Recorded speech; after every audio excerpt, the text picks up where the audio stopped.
programa de Junta Médica. Nuestro tema del día es la hidrocefalia. ¿Cuánto saben ustedes acerca de esta enfermedad? ¿Es cierto que se puede prevenir? ¿Cuáles son los tratamientos? Bueno, lo cierto es que cuando hablamos de hidrocefalia, lo primero que se nos viene quizás a la mente es que una de las características principales es el agrandamiento de la cabeza, ¿verdad? Sin embargo, este signo o este síntoma no se va a presentar siempre, solo aparece en los bebés, porque señores, tengan en cuenta que la hidrocefalia, aunque sí es cierto, es más común en bebés y adultos mayores, puede aparecer a cualquier edad. Empezamos.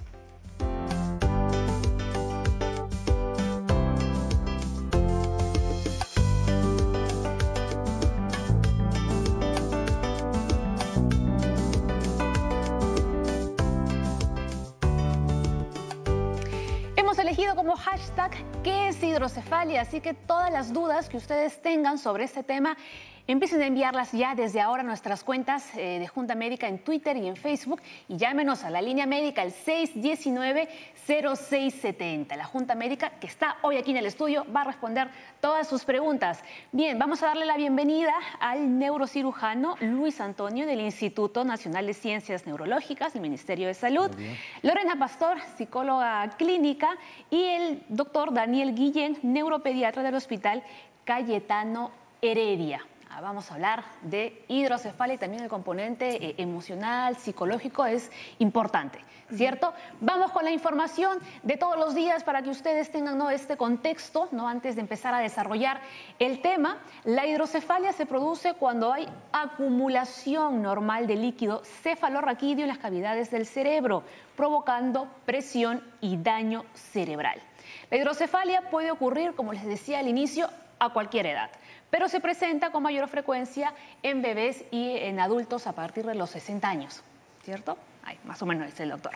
Con el tratamiento adecuado, las personas con hidrocefalia pueden llevar una vida normal y con algunas limitaciones, dependiendo del avance o el daño provocado en el cerebro. Bien, hemos mencionado el líquido cefalorraquídeo. ¿En qué es este líquido realmente y cuál es su función dentro de nuestro organismo, dentro del cerebro?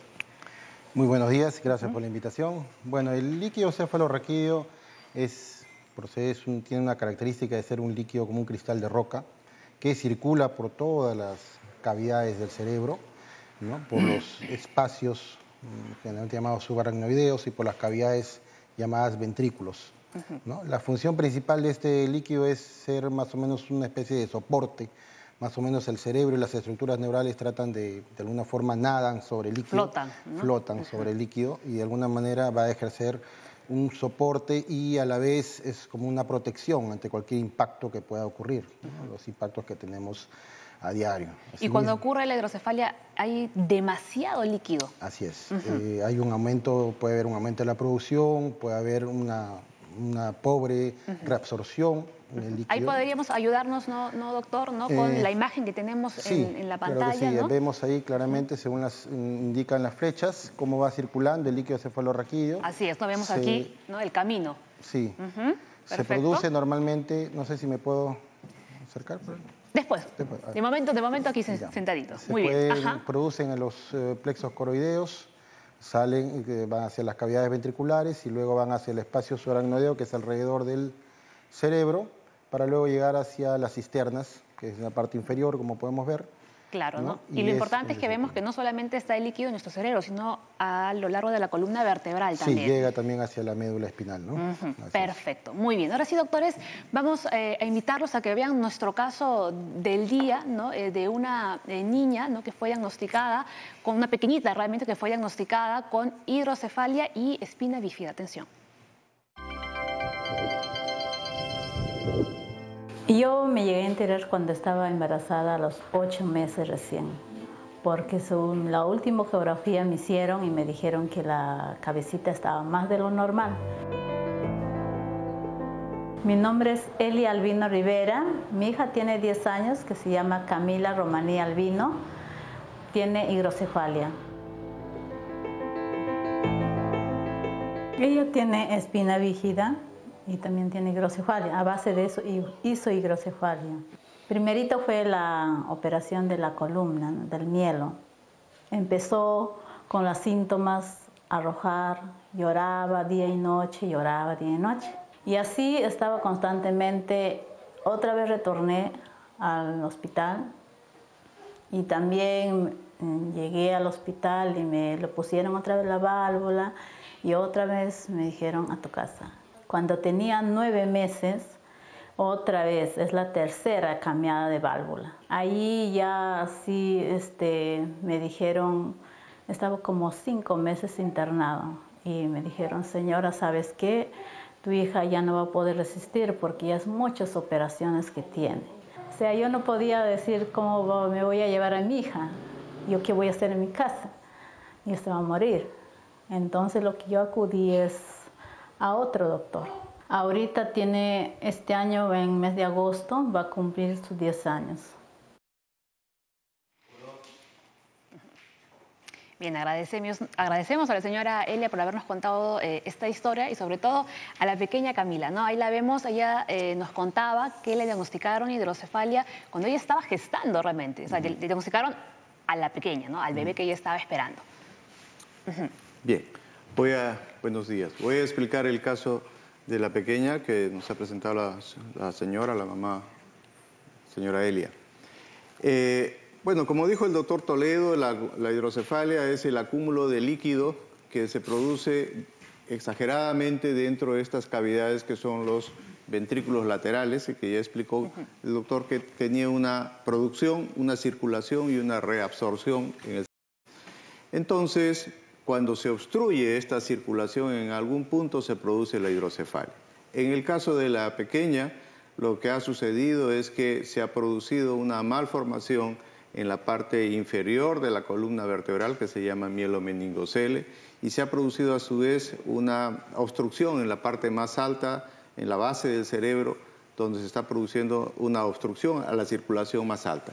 Veámoslo en este esquema que está muy bien señalado. En este punto donde está la flecha, ahí es donde se produce la obstrucción y por lo tanto las cavidades se dilatan, crecen y aumenta la presión. Como es un bebé que se ha producido esto en el feto y poco a poco ha ido creciendo, entonces la cabeza tiende a ser grande.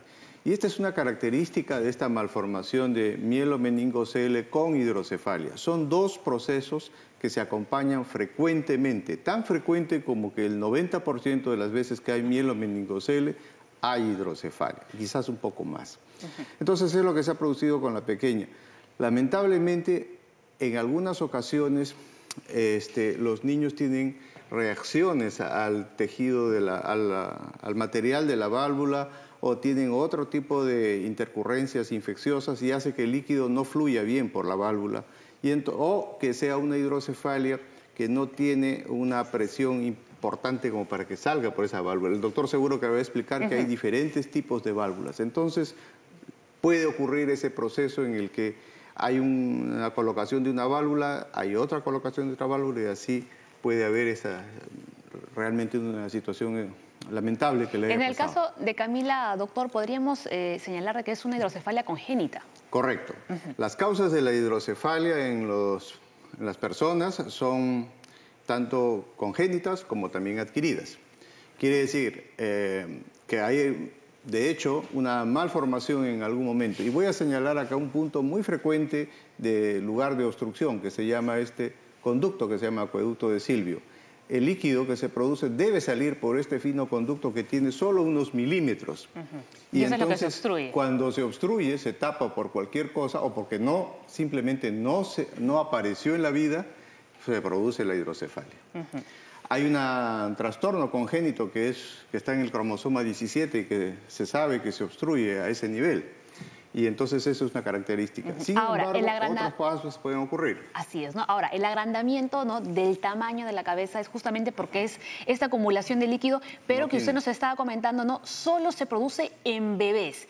Y eso es porque su cabecita todavía no se ha acabado de formar del todo.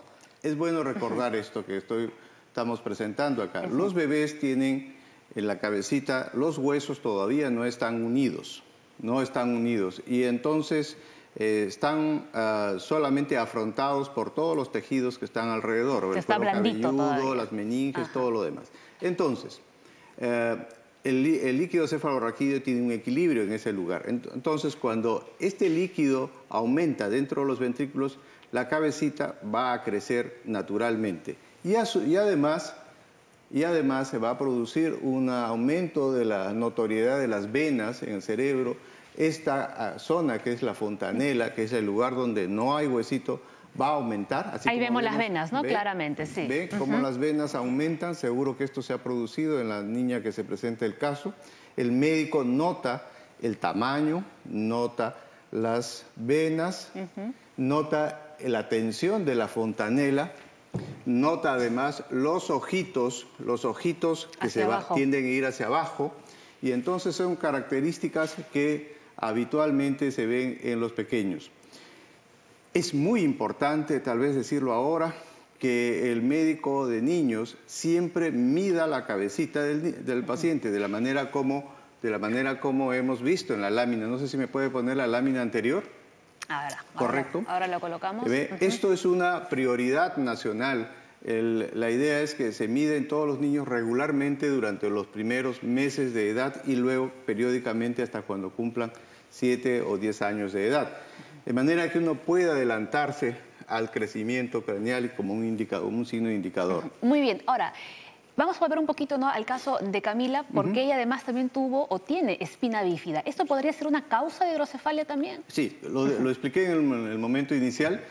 El problema es que ocurre toda una malformación donde la columna vertebral no se ha configurado normalmente en la parte baja de la columna, abajo, en la zona de la cintura, acá, podemos ver acá, en esta zona, y por lo tanto no se ha cerrado y las membranas que envuelven el tejido nervioso salen hacia afuera, se salen hacia afuera. Y entonces ahí se produce todas unas raíces que compromete el movimiento de las piernas y esta malformación frecuentemente por una cuestión genética se acompaña de otra malformación arriba. O sea, no es que una se produzca directamente, sino es una asociación genética que se produce con frecuencia de esta manera.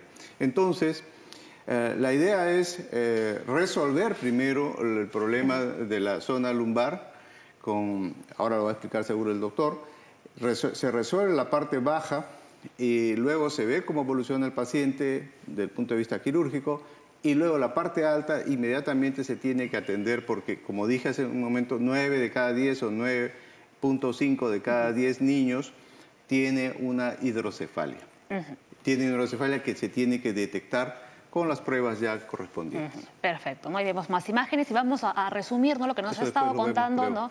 Así es, el doctor, con el siguiente dato. La hidrocefalia congénita o adquirida puede causar daños permanentes en el cerebro y provocar problemas en el desarrollo físico y mental, ¿no, doctor? Sí, perfecto, el mensaje está muy claro. Lo único que hay que mencionar para concluir es que sí, congénito es todo lo que hemos comentado hace un momento. ¿No? Así es. Y las causas de hidrocefalia adquirida en el bebé pequeño son toxoplasmosis, que es algo que se debe detectar durante la gestación y al momento del nacimiento.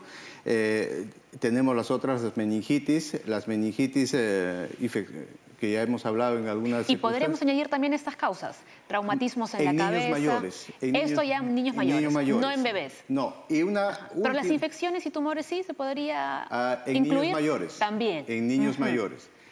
Lo que quería decir es que es una causa muy frecuente la hidrocefalia en el prematuro. Y en las láminas siguientes vamos a verlo.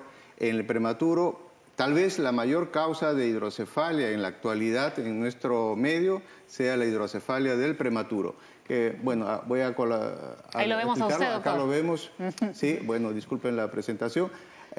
Tenemos un bebé prematuro muy pequeño que está en una atención de cuidados intensivos y entonces vemos que con esta ultrasonido cerebral se puede detectar fácilmente, sin ninguna molestia en el bebé, la posibilidad de complicación. ¿Cuántos meses tenía ese bebé? Este bebé tiene 6 meses, que son más o menos 28 semanas, ¿no? Y él ha tenido lamentablemente una hemorragia, que es esto de acá, y entonces inmediatamente la sangre obstruye la salida del líquido y se produce la hidrocefalia.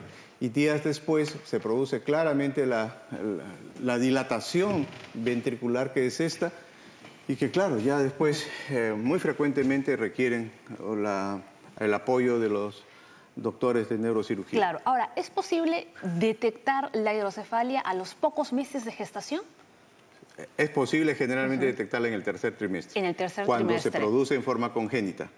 Y se detecta en el nacimiento cuando se produce en el nacimiento prematuro. Claro. En el protocolo que nosotros seguimos, hacemos control ecográfico del cerebro de los niños desde que nacen a los 2 días, a los 3 días, a los 7 días y lo vamos vigilando progresivamente. Una cosa que es interesante, en el bebé prematuro, la cabecita con hidrocefalia no crece desde el principio y lo primero que se va a ver es la dilatación de los ventrículos por ecografía. Bueno, los médicos sabemos eso y entonces estamos atendiendo al niño más tempranamente que lo usual. Perfecto. Vamos a conectar a ver con la Junta Médica. ¿Estamos de acuerdo con todo lo que estamos comentando? Así es. ¿O algo que añadir? Sí, son las principales causas, como dijo el doctor, en los bebés, en los recién nacidos. Ya las otras causas, conforme va creciendo el pequeño, va aumentando de edad, pueden variar la etiología, la causa de este problema, ¿no? Perfecto, muy bien. Hacemos nuestra primera pausa en Junta Médica y ahora regresamos con más información sobre este tema, no se lo pierdan.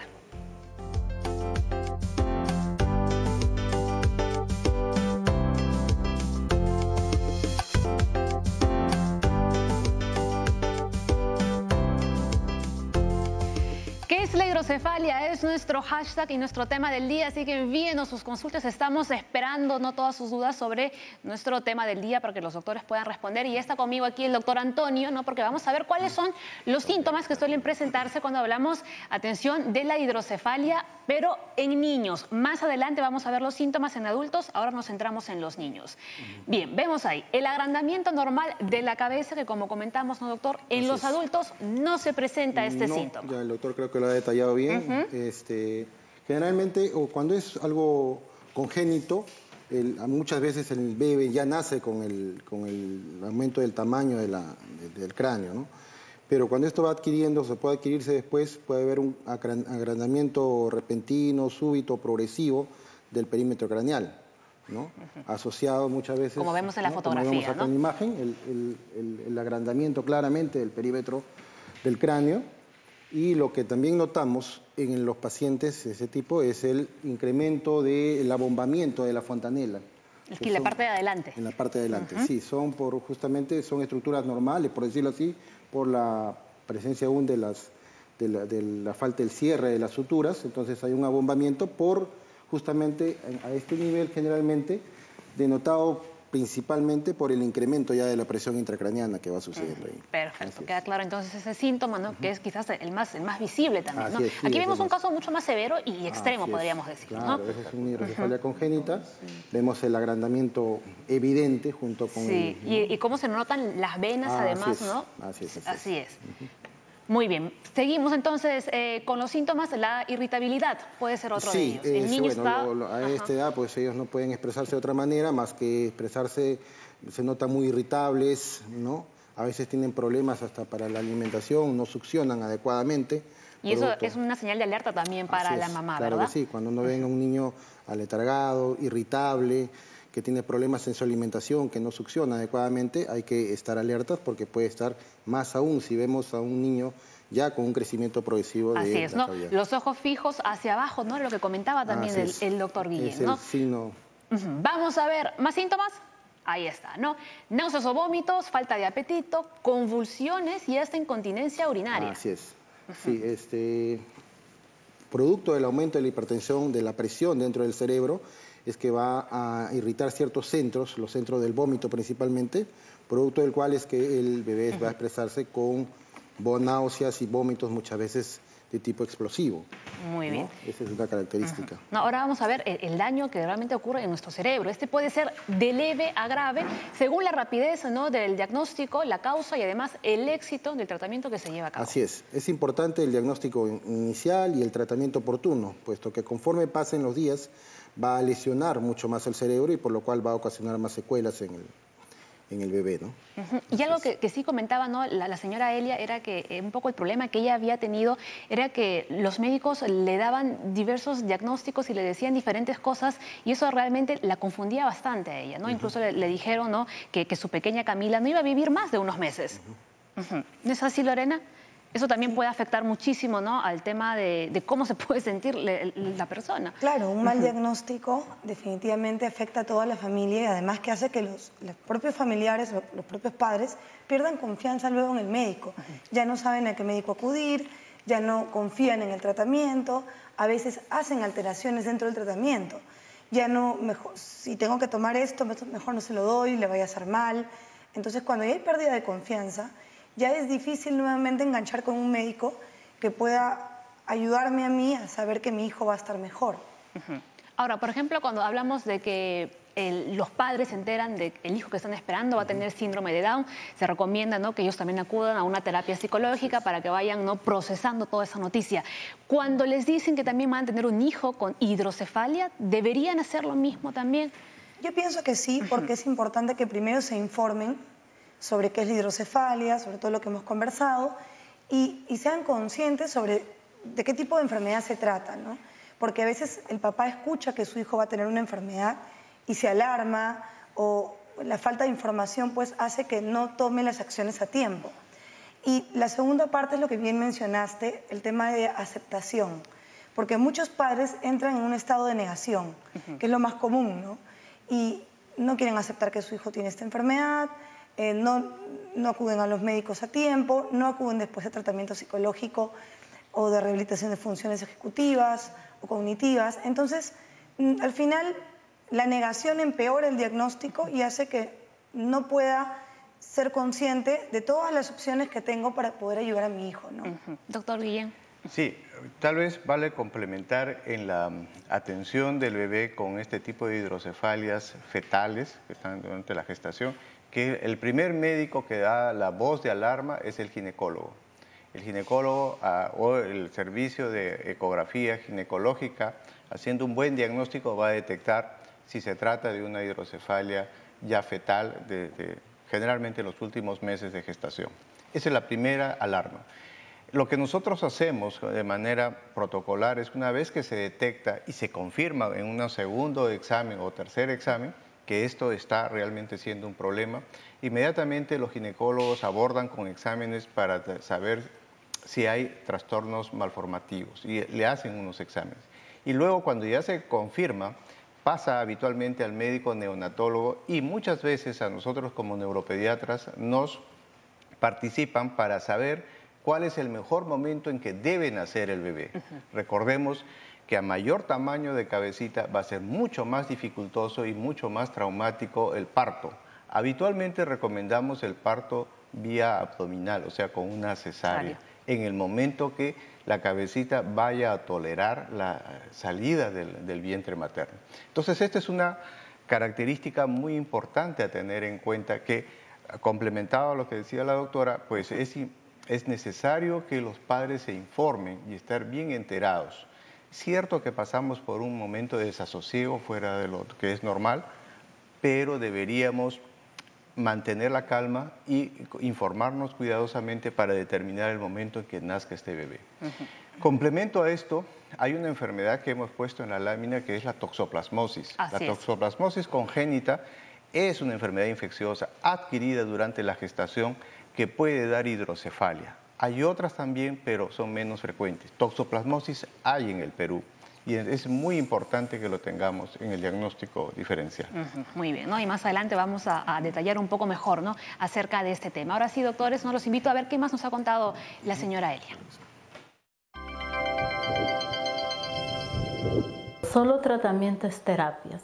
La terapia más que todo es para los brazos, las piernas, o sea, los músculos para que ella se pueda parar. Como la cadera está desviada, las dos caderas, ella no puede pararse, ¿no?, porque la cadera se lo sale, por eso está con unos soportes largos. A mí me había gustado escuchar tal vez a esas personas que esos momentos yo necesito información porque no lo sabía, porque yo decía, ¿dónde voy? ¿Qué voy a hacer? ¿Qué va a hacer más adelante mi hija? ¿Va a estudiar? ¿No va a estudiar? Tener una niña así es un caso bien especial porque aprendes bastante, aprendes a valorar a las personas y aprendes a valorar la vida y a ellos, a ayudarla, porque la vida es bien corta, porque ayudamos a ella con ganas. Bien, ahí veíamos a Camila, ¿no? La mamá nos comentaba acerca de los tratamientos, ¿no?, que la pequeña llevaba a cabo, y aquí sería bueno que nos centremos en ellos, en los bebés y en los niños. ¿Cuáles son los tratamientos, las terapias que deben realizarse los pequeños que tienen hidrocefalia? A ver, en los casos de hidrocefalias congénitas, cuando el bebé, generalmente, como han comentado, estos bebés nacen con otros problemas asociados, no solo es la hidrocefalia. Así es. Nacen con un problema de disrafia espinal, un meningocele, un mielomeningocele u otro tipo de malformaciones congénitas. Siempre sucede así, siempre con algo asociado. Generalmente va asociado, salvo que sea una hemorragia por un parto prematuro, puede ser otra de las causas. Pero lo común es ello, ¿no? Y vemos, doctor, que el tratamiento más común, ¿no?, para la hidrocefalia consiste en un sistema de drenaje llamado derivación. ¿En qué consiste esta derivación? Como tenemos un acúmulo exagerado de líquido en las cavidades ventriculares, lo que se hace como de primera mano es la evacuación de ese líquido. Significa derivar, drenar ese líquido que está acumulado a través de un sistema interno de derivación desde la cavidad ventricular que está en el cerebro hacia otra cavidad, que puede ser la cavidad peritoneal, puede ser la cavidad pleural o puede ser el atrio, el auricular. ¿Qué tan complicada puede ser este drenaje? Generalmente las tasas de complicaciones de este procedimiento son bajas en realidad, ¿no? Son los procedimientos que se hacen de forma estándar. Hoy en día se han creado otro tipo de procedimientos dependiendo también de la causa de la hidrocefalia, ¿no? Por ejemplo, si tenemos... ¿Ese sería un ejemplo de cómo se realiza esta derivación? Aquí vemos claramente en la cavidad ventricular, vemos cómo el sistema de derivación consta de un catéter proximal que le llamamos nosotros, que se introduce dentro de la cavidad ventricular. Tenemos aquí la válvula propiamente dicha, ¿ya? Esta válvula, que es una válvula unidireccional, que lo que hace es que el líquido salga en una sola dirección y no retorne hacia la cavidad ventricular y salga a determinada presión. Sale este líquido por esta zona, por el catéter distal, ¿no? Aquí también se puede regular, hay diferentes tipos de sistemas, ¿no? Va por debajo de la piel, por el tejido celular subcutáneo, y llega hasta la cavidad peritoneal en el abdomen, justamente donde se introduce hacia el lado ¿Y cuánto izquierdo, tiempo puede estar esta válvula? La válvula hay que hacerle controles continuos, permanentes, puesto que los niños pueden crecer. Claro. Este catéter generalmente se puede acortar, se puede salir, se puede fragmentar, se puede fracturar. Por lo tanto, tienen que hacerse controles periódicos para justamente radiográficos para poder hacer el recambio de ese sistema o este catéter. No significa que se coloca y ahí se deja, ¿no? Así es. Hay que hacerse los controles. No es algo de momento temporal, es algo permanente. Además de este tratamiento, ¿existen otros? Así es. Hoy en día, dependiendo, como decía, la causa, si es, por ejemplo, el doctor hace un momento explicó acerca de una estenosis del acueducto, generalmente son las hidrocefalias de tipo no comunicante, o sea, que no comunican la cavidad, en la otra imagen era mejor, la cavidad ventricular con el sistema que está en la base del cerebro. A eso le llamamos hidrocefalia no comunicante.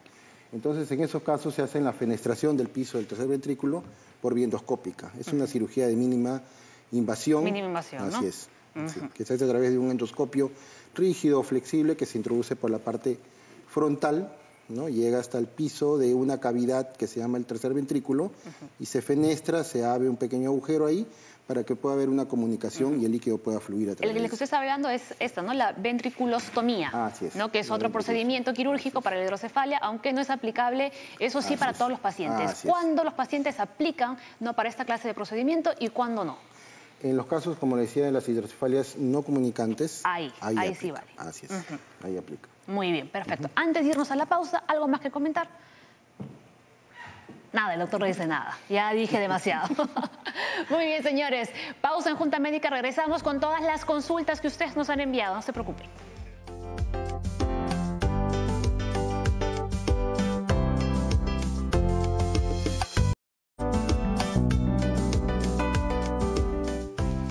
Continuamos con el programa, estamos hablando de hidrocefalia. Antes, en los primeros bloques, hemos estado viendo, ¿no?, cuáles son los síntomas, las causas de hidrocefalia, en niños, en bebés. Ahora vamos a ver cuáles son los síntomas que se presentan en los adultos, porque recuerda que esta enfermedad puede aparecer a cualquier edad.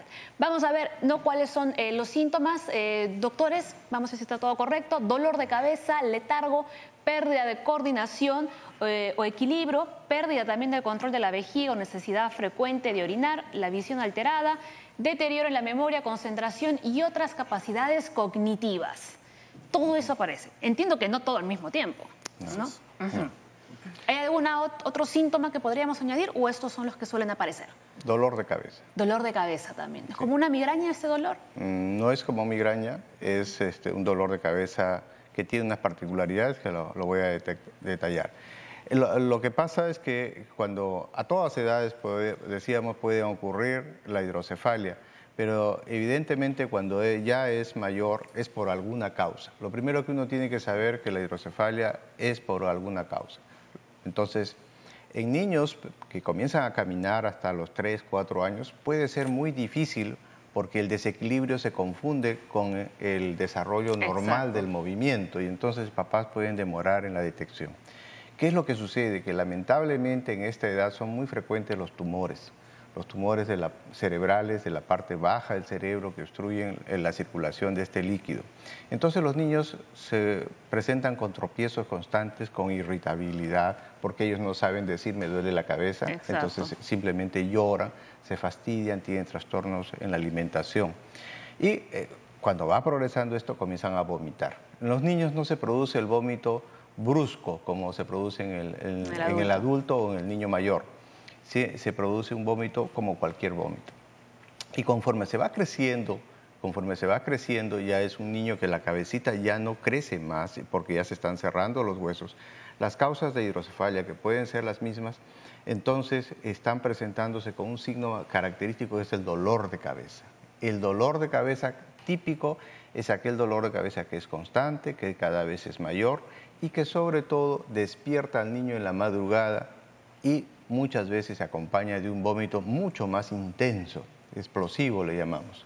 Entonces, ese tipo de presentación dice hay presión alta dentro de la cabecita, búsquese hidrocefalia como la primera causa y detrás de la hidrocefalia buscar el diagnóstico habitual. En niños mayores, en nuestro país, todavía sigue siendo prevalente la tuberculosis como causa de hidrocefalia. Entonces, estas meningitis, las meningitis tuberculosas habitualmente se acompañan de hidrocefalia. Otras enfermedades más raras son las enfermedades por hongos y otras más raras todavía por otro tipo de microorganismos. Entonces, si alguien se vacuna, ¿no?, contra la meningitis, ¿reduce los riesgos? Reduce la probabilidad. La probabilidad. Reduce la probabilidad. Todo lo que sea prevenible reduce mucho la probabilidad de la población. Lamentablemente, a veces uno por una alta convivencia con personas enfermas, digamos en el caso de tuberculosis, enferma el niño produce y se les va a dar todas las manifestaciones. Obviamente no solo tienen dolor de cabeza, tienen fiebre, tienen todos los síntomas de una meningitis. Claro, ¿no? Pero aquí ahora que estamos hablando de los adultos, doctor. En los adultos, bueno, en los adultos son toda la gama de síntomas que están allí. ¿Y cuáles serían las causas de que aparezca la hidrocefalia en adultos? A ver, y de repente yo lo voy a dejar en la palabra al doctor Toledo, pero son otras y una variedad. A ver, doctor, Antonio Toledo. Sí. Bueno, en adulto ya va cambiando un poco la etiología, ¿no? Generalmente, conforme va creciendo la edad, pueden ver la aparición de tumores, ¿no? Frecuentemente en la parte baja del cerebro. ¿Un golpe muy brusco como un accidente? Los traumatismos se han también catalogado como una causa de forma crónica porque pueden producir un pequeño sangrado y ese sangrado puede disminuir la circulación normal del líquido y por ende en un futuro podría ocasionar hidrocefalia, ¿no? Así es, ¿no? Y las infecciones. Las infecciones. Acá en el Perú es muy frecuente la tuberculosis, ¿no?, como tal, por lo tanto esa inflamación del tejido cerebral y de las aracnoides, que son las capas que envuelven al cerebro, hacen difícil la reabsorción normal y la circulación normal de ese líquido. Por lo tanto, van a provocar un agrandamiento de los ventrículos. También, ¿no? Y ahora cuando hablamos de los tratamientos, estábamos comentando, ¿no?, los que veíamos en los bebés y en los niños, ¿también se puede aplicar a los adultos?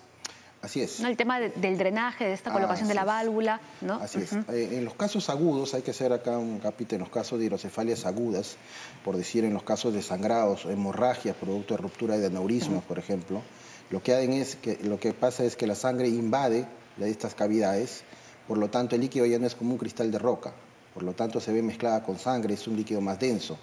Por lo tanto, si uno coloca un drenaje como el que hemos comentado, ese se va a obstruir fácilmente. Claro, no va a fluir, no va a pasar. Entonces, lo que hacemos En esos casos, de inmediato es colocar un drenaje externo con otro tipo de catéter un poco de mayor calibre para que pueda fluir hacia la parte externa. Es un drenaje externo, ventricular externo, hasta que este líquido se vaya de alguna forma limpiando, entre comillas, y poder ya colocar en ese momento un drenaje permanente, un drenaje ventriculoperitoneal, ¿no? Y en el caso de los niños, ¿no? Este drenaje, esta derivación que se decía, ¿no? Ese tratamiento, ¿hasta qué edad se puede realizar? El drenaje, las derivaciones ventriculoperitoneales se pueden usar desde el que nace el bebé hasta la etapa adulta. O sea, eso es el tratamiento. No hay un tiempo de corte, digamos. Dependiendo del momento, el diagnóstico, cuanto más rápido se haga el diagnóstico, debería recibir el tratamiento inmediato, ¿no? Y parte de este tratamiento es colocarle el sistema de derivación, ¿no? Perfecto, entonces, muy bien. Lorena, ahora vamos contigo, no te preocupes. Pero a ver, doctor, quería comentar algo chiquitito. Sí, una cosa muy breve. Como siempre, acotando que hay, para el público que sepa, hay estos dispositivos de derivación de todos los tamaños. Tal vez a alguien se le pueda ocurrir que le ponen uno de adulto, ¿no? Claro, es uno para todos, ¿no? No, hay uno para cada tamaño. Eso es muy importante entenderlo. Y esto es un sistema que se debe revisar periódicamente. Continuamente, ¿no? Sí. Muy bien. Ahora sí, señores, siendo ya la hora que es, vamos a ver Aura y qué nos ha traído de nuevo con su ruta de la salud.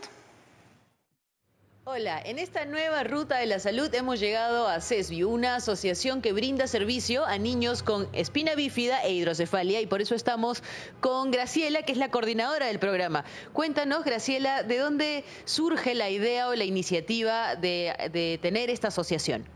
Sí, esto surge en el año 2000 con la iniciativa de un grupo de padres de familia que tenían en común a niños que se atendían en el Hospital Rebagliati. Y ya luego con el paso de los años se formó una ONG que luego se convirtió en una asociación formada por padres y un equipo médico. Graciela, ahora que la asociación ha crecido, ¿cuáles son los objetivos? Sí, siempre el objetivo más importante es poder informar a la población, saber más de estas patologías o malformaciones congénitas que aquejan a un gran número, ¿no? Son aproximadamente un niño de cada 1000 niños nacidos. Graciela, cuéntanos cómo se realizan las terapias. Sí, bueno, las terapias se realizan en el centro de terapéutico, en el centro de ACESBI, y también nosotros podemos brindar el servicio de atención domiciliaria. Hay muchos niños que ya son mayores y que les es muy complicado trasladarse, y también a los papás trasladarse, además es muy costoso, ¿no? Entonces, lo que nosotros como ACESBI hemos pensado oportuno para ellos es hacer las visitas domiciliarias. Entonces, hay un grupo de niños apoyado por un programa, Lilian Font, que hace años viene brindando el apoyo que nos permite que los profesionales se trasladen hacia su domicilio. ¿Y esto no se cruza con el horario escolar? No, justamente nosotros coordinamos, esa es un poco mi función también, es organizar los horarios para que los niños asistan a la escuela, preocuparnos porque asistan a la escuela y que también ellos reciban su terapia. Y en relación al equipo multidisciplinario y el soporte médico que ustedes tienen, ¿qué nos puedes contar al respecto? Por ejemplo, con un equipo de médicos neurocirujanos, neuropediatras y también urólogos, también en cuanto a la atención en terapia física, rehabilitación ocupacional, terapia de lenguaje y psicología. Para ir cerrando nuestra ruta de la salud, cuéntanos cómo es que llegan los pacientes a ustedes o qué requisitos necesitan para poder acudir a CESBI. Sí, ACESBI acoge a todos los niños y los papás se comunican a través de vía telefónica o a través de la página del Facebook. Nosotros estamos atentos a responder las inquietudes. Los papás a veces llaman con una preocupación muy, muy fuerte. Entonces, son papás que nunca han tenido un contacto o una relación con este tipo de situación o problemática. Excelente, muchísimas gracias, Graciela. Con esto termina nuestra ruta de la salud, así que estudio, regresamos con ustedes y yo me quedo con ACESBI. Gracias. Perfecto, ahora gracias por toda la información. Ahí vieron, ¿no?, la página del Facebook y también el número telefónico al que ustedes se pueden contactar. Lorena, qué importante que los padres sepan que existen, ¿no?, esta clase de asociaciones en las que pueden brindar una serie de terapias para los niños. Claro, porque lo principal aquí es, bueno, ante el problema, ¿qué hacemos, no? Desde el punto de vista psicológico tenemos que abordar el problema desde varias áreas. Tenemos el área cognitiva, hay que hacer una estimulación, una rehabilitación de las funciones cognitivas, hay que trabajar en memoria, atención, percepción, también propiamente en la organización, anticipación, planificación de la actividad o de la conducta, además de la regulación conductual, ¿no? Eso desde la parte cognitiva. También tenemos que intervenir desde la parte emocional y conductual. En la parte emocional no solamente hay que incluir a los padres para ver cómo vamos a manejar al niño en casa, cómo le vamos a decir, en algunos casos hay conciencia, enfermedad, en otros no, y bueno, hay que manejarlo también según el nivel cronológico, la edad cronológica que tenga el niño. Y bueno, a nivel emocional, trabajar el tema de los cambios de humor, de la irritabilidad, como ya mencionó el médico. También ver el tema de esta pérdida de espontaneidad que hay en la conducta, hay que motivar, porque son niños también que se desaniman rápido, porque en ciertos casos no hay conciencia y se dan, bueno, en algunos casos no hay conciencia, en otros sí, y cuando la hay, pues se dan cuenta que no están al ritmo de otros niños, que no pueden hacer las cosas que se proponen, y esto genera también frustración. A nivel conductual también hay que guiarlos con el tema de horarios, de rutinas muy bien establecidas, anticiparlos a los cambios y digamos, a lo que se va a hacer, y también generar consecuencias, ¿no? No porque mi hijo está enfermo, yo tengo que permitirle hacer todo, ¿no? O tengo que dejarlo, pues, que su vida sea desorganizada o hay no que tenga establecer horarios, reglas no también, tenga ¿no? rutinas, claro. Más bien tengo que organizar muy bien el aspecto conductual y tratar en la medida de lo posible que se vaya haciendo un poco independiente, ¿no? En lo que va logrando. Perfecto, muy bien. Señores, pausa en Junta Médica, regresamos con dudas y consultas.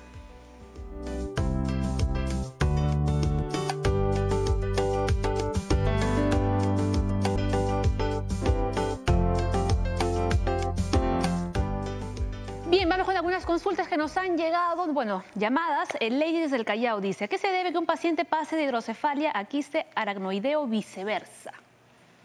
A ver, doctor. Bueno, son dos entidades diferentes totalmente. No es que una progrese la otra o viceversa. ¿Podemos explicar así rapidito qué es un quiste aracnoideo? Ya habíamos dicho que la hidrocefalia es el aumento de líquido en las cavidades ventriculares, pero el quiste aracnoideo es un problema congénito también, que se suscita por un aumento de una cavidad en la cisterna generalmente o en otra zona de líquido también, pero están fuera de los ventrículos, ¿no? Son problemas congénitos que el paciente puede tenerlo incluso hasta toda su vida, pero es que no es que uno progrese al otro. Ok, perfecto. Tal vez a mí lo que se me ocurre es que se está hablando de un paciente que tiene hidrocefalia y también quiste aracnoideo. Entonces, cuando ocurre la hidrocefalia, el quiste aracnoideo, que es pequeño habitualmente, se puede ver oculto porque la hidrocefalia lo comprime. Cuando se soluciona la hidrocefalia, ya se deja ver el quiste aracnoideo. Entonces, a veces la persona se confunde que eso es una complicación y eso no es una complicación, sino que ya estaba ahí. Estuvo ahí. Así es. Muy bien. Ahora vamos con la siguiente. Luis Delgado desde Chiclayo dice, ¿cómo se produce el contagio ambiental de la hidrocefalia? Y aquí los doctores quieren ser muy puntuales. Enfáticamente no hay contagio de la hidrocefalia. La hidrocefalia es un problema de obstrucción mecánico de la circulación natural que hay dentro del líquido cefalorraquídeo que hay dentro de la cabeza. Entonces, cuando se obstruye eso es que se produce la hidrocefalia. Las causas pueden ser que algunas sean contagiosas, pero lo que tenemos que detectar es lo más pronto posible. El mensaje que tiene que quedar es que ante los síntomas de dolor de cabeza en una persona mayor, dolor de cabeza, náuseas y vómitos de esta manera explosiva, es un motivo para consultar. E igualmente en el niño, que vemos que cambia la velocidad de crecimiento de la cabecita, que aparecen abombamiento de la fontanela o que su estado general cambia. Eso amerita ser consultado por el médico de pediatría y él generalmente detecta la dificultad para enviarlo a nosotros. Muy bien, nos vamos con otra consulta. Jessy Luján dice, ¿hay alguna forma de prevenir? ¿Realmente se puede prevenir la hidrocefalia? La hidrocefalia como concepto, como acabo de decir, no se puede prevenir. Lo que se puede prevenir es ciertas circunstancias que causan la hidrocefalia. Como la toxoplasmosis que comentaba usted, ¿no? Por ejemplo, ya decíamos temprano, la toxoplasmosis. ¿Cómo evito toxoplasmosis? Yo tengo mascotas en casa, pues tengo que hacerme un examen de detección de toxoplasmosis durante la gestación. Si la mamá, la señora ha tenido abortos habituales, que quiere decir muy frecuentes, tienen que hacerse un descarte de toxoplasmosis.